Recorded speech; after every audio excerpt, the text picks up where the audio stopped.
Joining me now is Senator Mark Warner, the chairman of the Senate Intelligence Committee. He also serves on the Budget and Finance Committees. Senator, you are uniquely positioned to know whether or not this is going to get done. The CIA Director, William Burns, though, is meeting with officials in Qatar, from Mossad, from Qatar, on further hostage releases and long-term solutions to the war.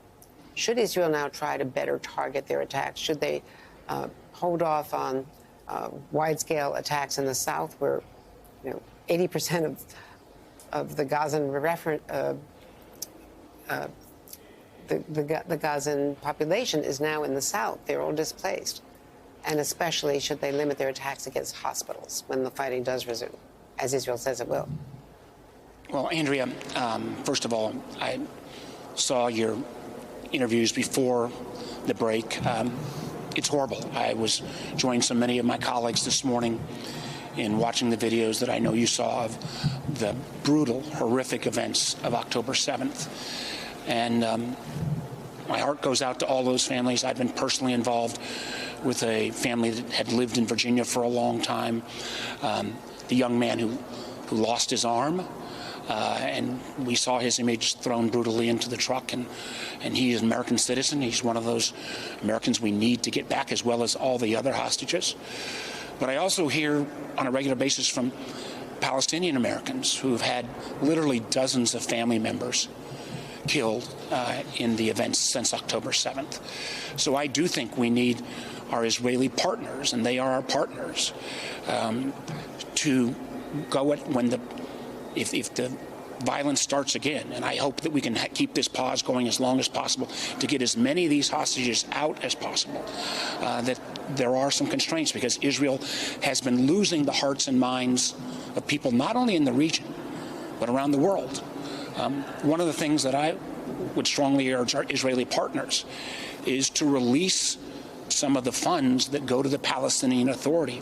I've been worried, even in advance of October 7th, that you could have the Palestinian security services simply all quit on the West Bank, and you would have chaos at an unprecedented level and a second front start on this war. And the fact that none of those funds and none of these people have been paid since October 7th is a real challenge. That would be a sign of good faith, I think, from Israel.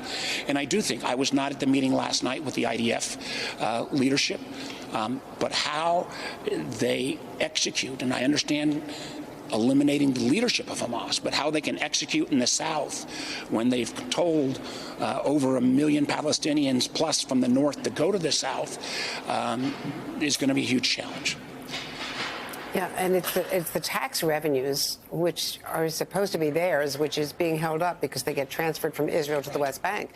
And the West Bank is not inflamed yet, but there have been plenty of indicators that it could be. Well, you're right. And can I make just one other quick point there? Is right. One of the things that was the fact is, as reservists were called up, the vast majority of the reservists who are now serving in the West Bank are settler families. And, I think the Israeli government has taken small steps, but I think they need to take more steps to make sure there is not unmitigated settler violence and the IDF turning a blind eye to some of the violence against West Bank Palestinians. There are some signals from the White House that they might accept some conditionality on the Israeli funds. Do you think that's a possibility? Because we do that with other countries. If you're going to use an American weapon, you have to agree to certain conditions. I think the president has been, forcing the Netanyahu government.